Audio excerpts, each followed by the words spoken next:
Hello दोस्तों, नमस्कार। मेरा नाम है मनीषकार और आपका हार्दिक स्वागत है हमारे अपने चैनल पहाड़ी इंजीनियर पे। तो दोस्तों, कैसे हैं आप सब? आई होप आप सब अच्छे होंगे अपनी जगह पे। दोस्तों, कुछ वीडियो आपने देखी होंगी, पिछली 2 वीडियो कि जो कि है मेरी सोमनाथ मंदिर की। तो उस टाइम मैं सोमनाथ मंदिर में घूमने गया हुआ था। तो उस टाइम जो हम शाम के टाइम निकल रहे थे, तो यहाँ पे सोमनाथ मंदिर में एक नाइट शो होता है, जहाँ पे सोमनाथ मंदिर की पूरी प्रीवियस हिस्ट्री बताई जाती है कि कैसे मंदिर बना, कब कब इसके साथ इसको तोड़ा गया, मुगलों ने इस पर आक्रमण किया। वो सारी चीज़ें इस वीडियो में बताई गई हैं। एक नाइट शो रहता है यहाँ पे, उसको मैंने इसको रिकॉर्ड करा है और आपको दिखा रहा हूँ। आप भी देखिए सोमनाथ मंदिर की ये खूबसूरत एक हिस्ट्री।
मैं महासमुद्र हूं।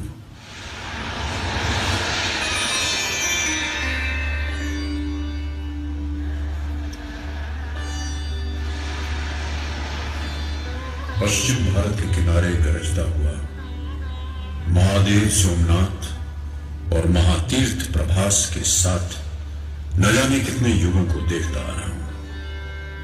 इस पवित्र भूमि में स्थित सोमनाथ का इतिहास आज आपको सुना रहा हूं। स्कंद पुराण हमें इस तीर्थ स्थान के आरंभ की कहानी बताता है। वडवानर जैसी तप्त अग्निशिखा के साथ जब ब्रह्मा की पुत्री श्री सरस्वती यहां पर आई, तो हिरण्य, वज्र, यमकु और कपिल नाम के 4 तपस्वियों ने उनका स्वागत किया। सरस्वती यहां 5 धाराओं में प्रकट हुई और वडवानर को मैंने महासमुद्र ने अपने अंदर समा लिया।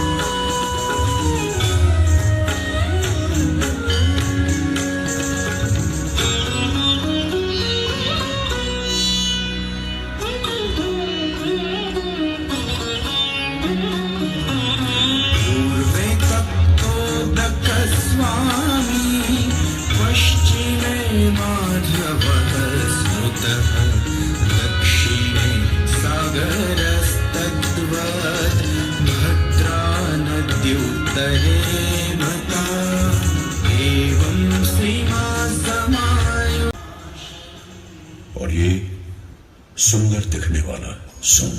बोलो वत्स, तुम्हारा कैलाश पर्वत तक आना कैसे हुआ?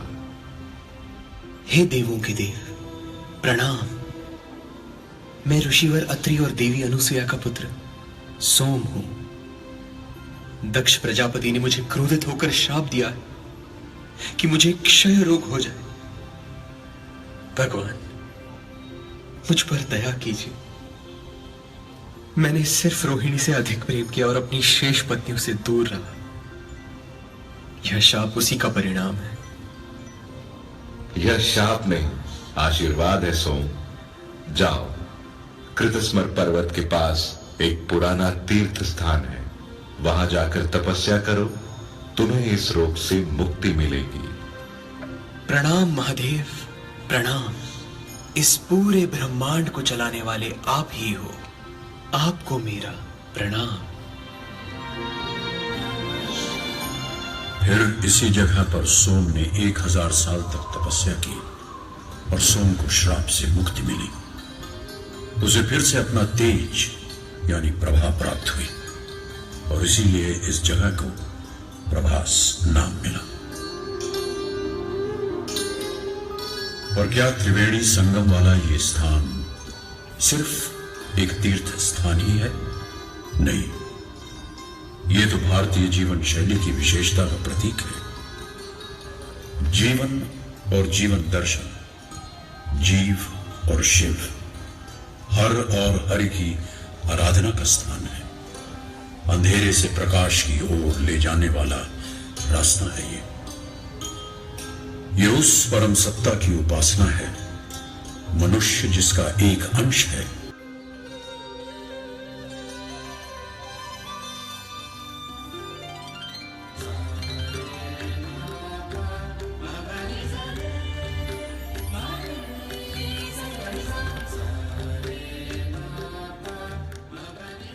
करोड़ 99,25,100 से ज्यादा वर्ष हो गए उस बात को।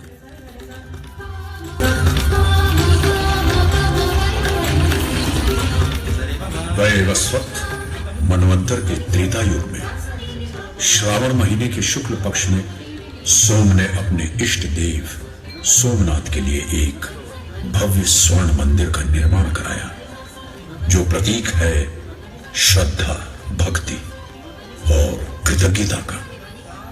सोमनाथ ज्योतिर्लिंग महादेव के 12 ज्योतिर्लिंगों में सर्वप्रथम माना जाता है।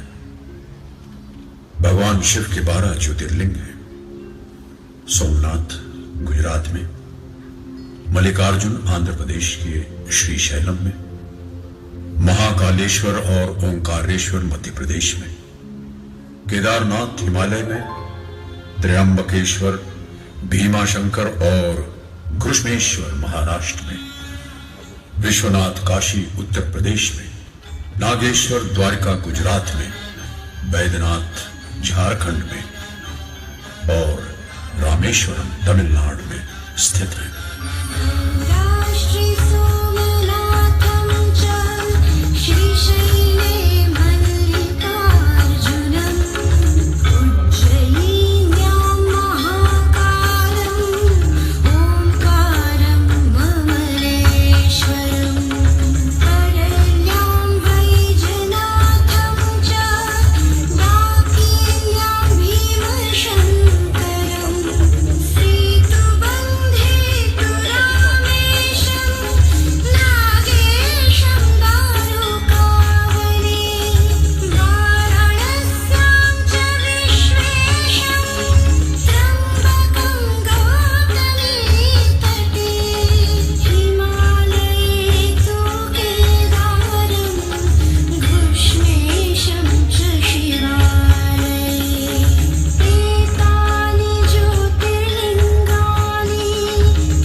पुराणों के अनुसार त्रेता युग में भगवान शिव के परम भक्त राक्षसों के राजा रावण ने चांदी और बहुमूल्य रत्नों से सुसज्जित एक मंदिर की स्थापना की थी।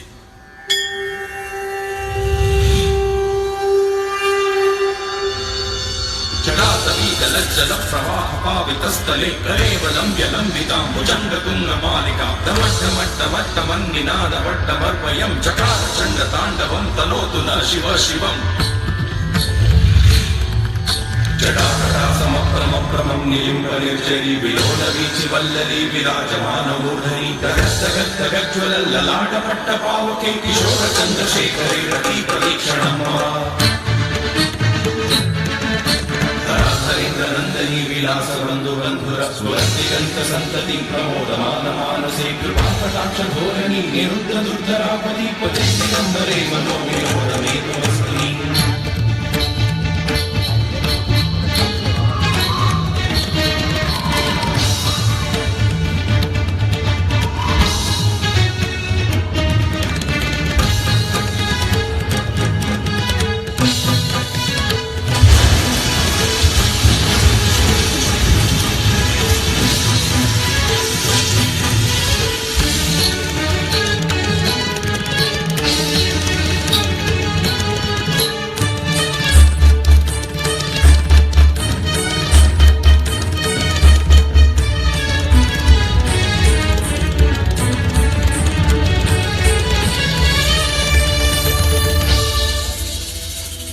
समय बीतता गया और हर युग हर समय में सोमनाथ की यात्रा भी निरंतर चलती रही।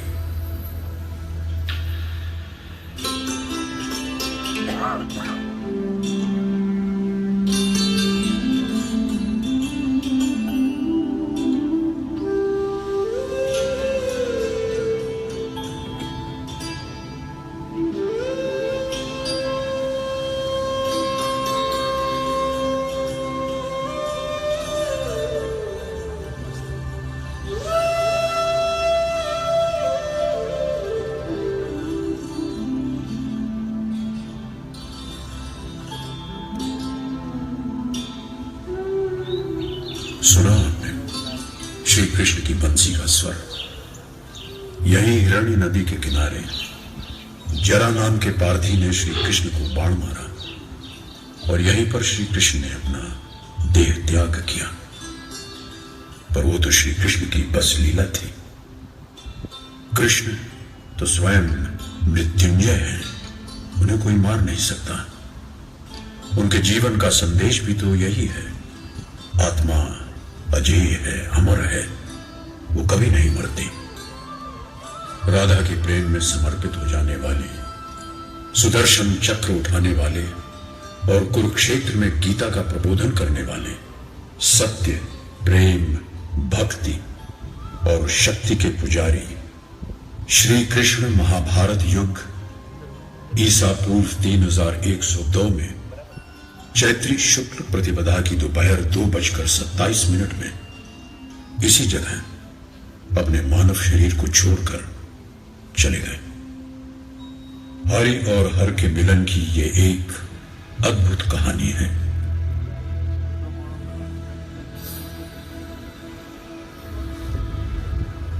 युग बीतते गए, चीजें बनती और बिगड़ती गईं, मगर ईश्वर की आराधना हमेशा यहां होती रही। भगवान, भक्त और भक्ति की आराधना यहां गूंजती रही।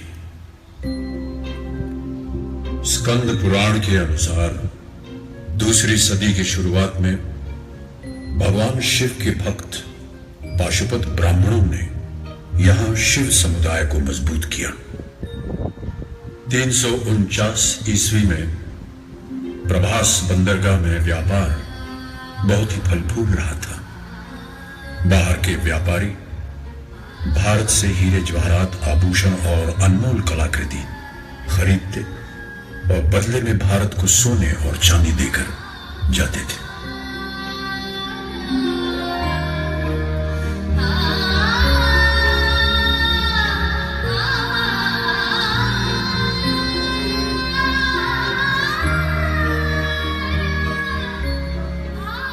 मंदिरों में बजती घंटियां, मंत्रों के स्वर और बाजार में सोने के सिक्के की खनखनाती आवाजों के बीच मैं इस वैभव को निहारता रहता। ज्ञान और संस्कृति का अनोखा मिलन यहां की पहचान बन गया। भारतवर्ष का ये स्वर्णिम काल था। ईसा की 8वीं सदी में चालुक्य और प्रतिहार राजाओं ने मिलकर इस मंदिर का तीसरी बार निर्माण करवाया। सोमनाथ मंदिर में हीरे मोती माणिक जैसे कई बहुमूल्य रत्नों से सजे कई स्तंभ थे और मंदिर के गर्भगृह के केंद्र में देवाधिदेव भगवान शिव का ज्योतिर्लिंग हवा में बिना किसी आधार के जमीन से ऊपर स्थापित किया गया। यह अद्भुत दृश्य देखकर सभी लोग आश्चर्यचकित हो जाते थे। मंदिर में 1 टन से भी अधिक वजनी सोने की घंटी सोने की भारी जंजीरों से बजाई जाती थी। हजारों पंडित मंत्रोच्चार करते थे। 500 से ज्यादा नर्तकियां भगवान शिव की आराधना में नृत्य प्रस्तुत करती थी।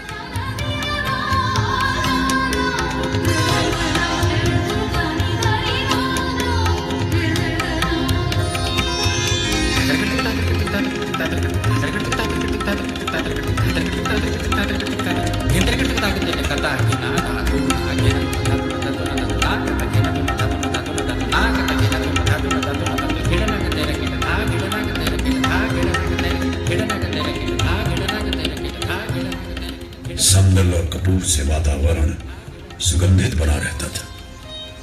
उस पर भगवान सोमनाथ का सजा हुआ चमत्कारिक स्वरूप मानो धरती और स्वर्ग का संगम स्थल हो। भारत के अलग अलग जगहों से राजा महाराजा साधु ज्ञानी तपस्वी और भक्त यहां आकर भगवान सोमनाथ के चरणों में अपनी भेंट चढ़ाते थे।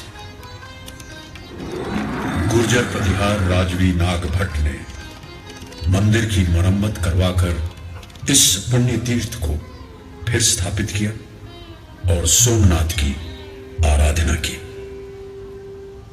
इसी समय सिंध के उस पार एक छोटे से कस्बे गजनी में महमूद तैयारी कर रहा था एक और आक्रमण की।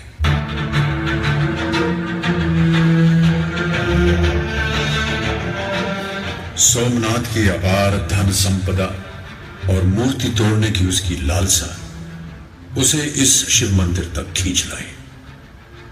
6 जनवरी सन 1026 को महमूद गजनवी ने 30,000 घोड़ों, 50,000 ऊंट और 84,000 सिपाहियों के साथ सोमनाथ मंदिर पर हमला किया। 50,000 शिव भक्तों ने मंदिर की सुरक्षा के लिए जान की बाजी लगा दी।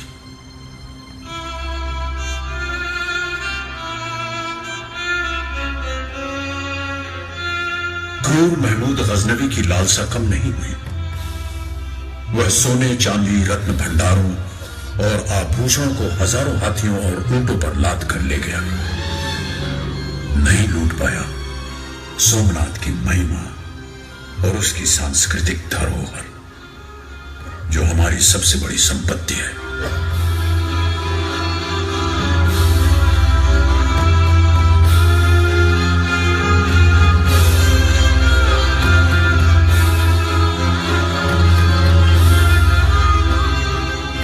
महमूद गजनवी का रक्त रंजित आक्रमण और भगवान की भक्ति में राजनर्तकी चौला देवी का नृत्य, ये इस घटना के 2 बिंदु हैं।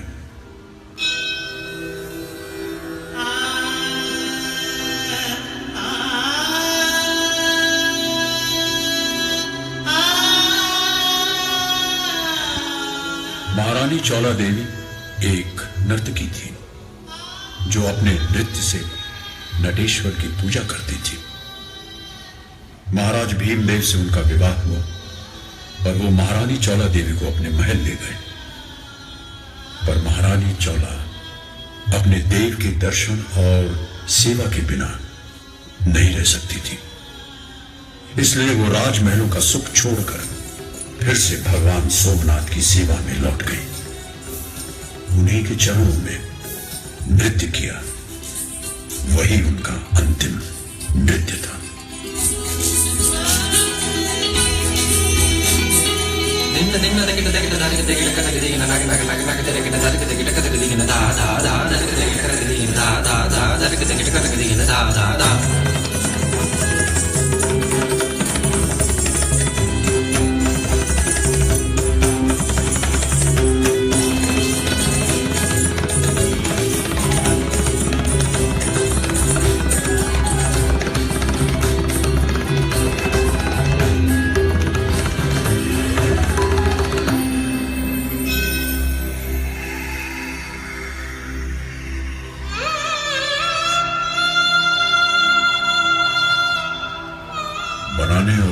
का ये खेल बार बार दोहराया जाता रहा। राजा और प्रजा मिलकर निर्माण करते रहे।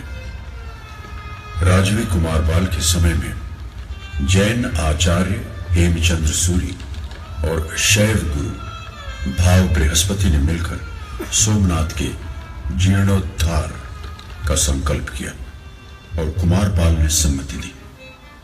सन 1300 में अलाउद्दीन खिलजी, 1345 में महमूद तुगलक, 1395 में मुजफ्फर शाह, 1490 में महमूद बेगड़ा और अंतिम आक्रमण किया मुगल बादशाह औरंगजेब ने। इन सब के अलावा पोर्तुगीज दी कैस्ट्रो ने भी अपनी नौसेना के साथ यहां हमला किया था। यह है वीर हमीर जी की समाधि। महमूद बेगड़ा के आक्रमण के समय लाठी संस्थान का ये राजवी पुत्र सोमनाथ की रक्षा के लिए निकला।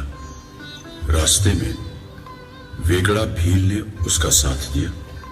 वेगड़ा की कन्या से हमीर जी ने विवाह किया। सोमनाथ के युद्ध में हमीर जी और वेगड़ा भील दोनों ने एक साथ वीर गति पाई। समरस भारतीय समाज की ये एक पहचान थी। एक शिलालेख के अनुसार इस युद्ध में सोमनाथ की सुरक्षा के लिए कुछ मुसलमानों ने भी अपने प्राण गंवाए। 1783 में इंदौर की रानी अहिल्याबाई होलकर और ग्वालियर के श्रीमंत पाटिल बुआ शिंदे ने मंदिर के अवशेषों के पास ही एक और मंदिर बनवाया, जो आज भी अपनी कहानी सुनाता खड़ा है।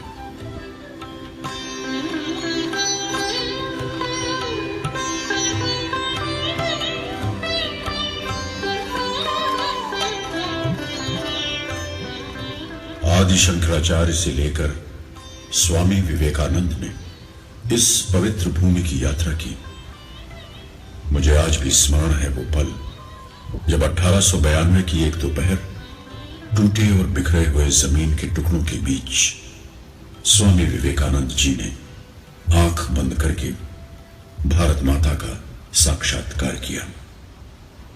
फिर स्वतंत्रता का सूर्योदय हुआ।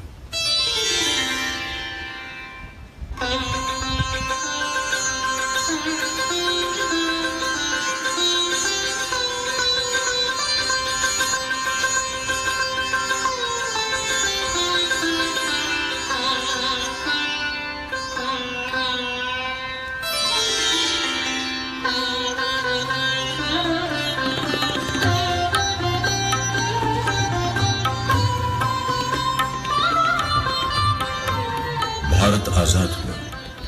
लाल किले पर तिरंगा फहराया गया, लेकिन जूनागढ़ के नवाब ने अपना प्रदेश पाकिस्तान के साथ जोड़ने की घोषणा कर दी। लोगों ने जूनागढ़ मुक्ति के लिए आरजी हुकूमत की रचना की। 3 महीनों के बाद जूनागढ़ मुक्त हुआ। सरदार वल्लभ भाई पटेल दिवाली के दिन जूनागढ़ आए और दूसरे दिन जब विक्रम संवत के नए वर्ष का भी प्रारंभ हो रहा था, 13 नवंबर 1947 को सोमनाथ वे आए। नए वर्ष का संकल्प दिवस उन्होंने सोमनाथ देवालय के सामने मस्तक झुकाकर सार्थक किया और जामनगर के राजवी श्री दिग्विजय सिंह के साथ सोमनाथ जीर्णोद्धार की घोषणा की। नव वर्ष के शुभ अवसर पर आज हमने संकल्प किया है कि सोमनाथ मंदिर का पुनर्निर्माण होगा। यह परम कर्तव्य है जिसमें हर एक को हिस्सा लेना चाहिए।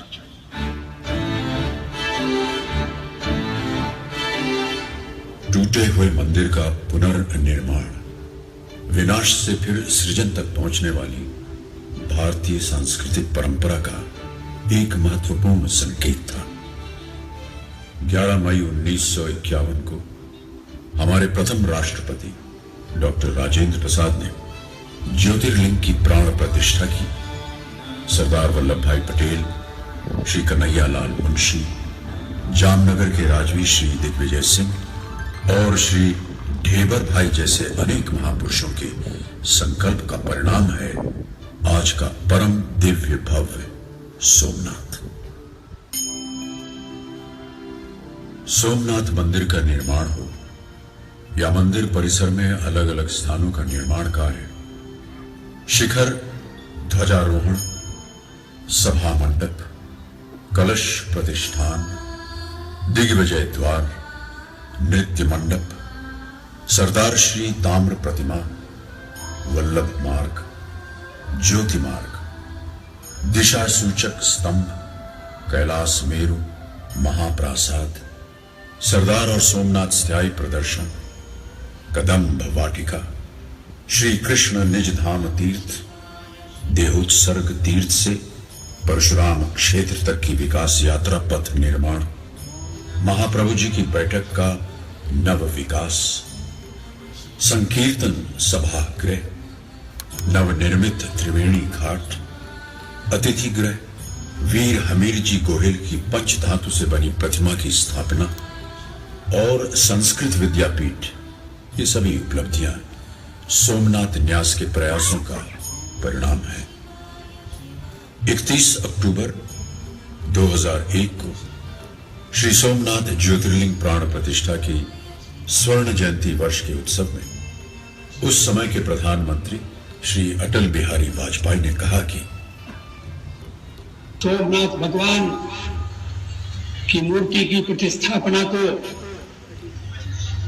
आज 50 वर्ष हो गए। आज सरदार वल्लभ भाई पटेल की जयंती है, 125 साल उनको पूरे हो गए हैं। ये मणिकांचन का सहयोग है। अगर सरदार न होते तो शायद सोमनाथ इस रूप में न होता। आक्रमणकारियों ने सोमनाथ को भग्न कर दिया था, लेकिन जिस तरह से सोमनाथ का हमने पुनर्निर्माण किया और उसे ध्वस्त करने वाले, उसको खंडित करने वाले परास्त हो गए। सोमनाथ प्रतीक है हमारी सनातन संस्कृति का, हमारे शाश्वत धर्म का, भारत के इतिहास में निरंतर होने वाले परिवर्तनों का प्रतीक है। सोमनाथ प्रतीक है चिरंजीवी संस्कृति का। सोमनाथ प्रतीक है सतत संघर्ष का।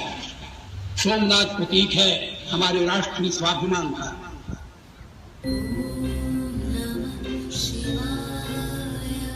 हमारी राष्ट्रीयता का अंतिम लक्ष्य समग्र मानवता का कल्याण ही है। देखिए, यहां समुद्र तट पर यह स्तंभ खड़ा है, दिशा सूचक त्रिशूल लगाया गया है और लिखा गया है आसमुद्रांत दक्षिण ध्रुव पर्यंत अबाधित ज्योतिर्मार्ग। हाँ, इस तीर की दिशा में सीधे जाने पर दक्षिण ध्रुव तक कोई भूमि क्षेत्र नहीं आएगा, केवल जल मार्ग ही होगा। किस प्रकार हमारे पूर्वजों ने देशाटन को संस्कृति के साथ जोड़ने वाला यह अबाधित ज्योतिर्मार्ग स्थापित किया होगा, यह परम आश्चर्य है। मेरा महासमुद्र की गरजती लहरों का स्वर सोमनाथ भगवान के चरणों को छू रहा है। आज भी विशाल आकाश और भव्य शिखर से शोभित सोमनाथ मंदिर के प्रांगण में भारतीय संस्कृति को अभिव्यक्त कर रहे सनातन स्वर सुनाई दे रहे हैं। वसुधैव कुटुंबकम। भारत माता की जय। जय सोमनाथ। तो दोस्तों, सोमनाथ मंदिर की आपने हिस्ट्री खुद देख भी ली और सुन भी ली। दोस्तों, अगर आपको ये वीडियो अच्छी लगी हो तो जरूर इस वीडियो को लाइक करें और इसी तरह की नई वीडियो को देखने के लिए मेरे चैनल को सब्सक्राइब कर लें, ताकि मैं और आपके लिए जब भी कोई नई वीडियो डालूं तो आपको सबसे पहले उसका पता लग सके और आप उस वीडियो को देख सकें। तो आपका इस वीडियो को देखने के लिए बहुत बहुत धन्यवाद।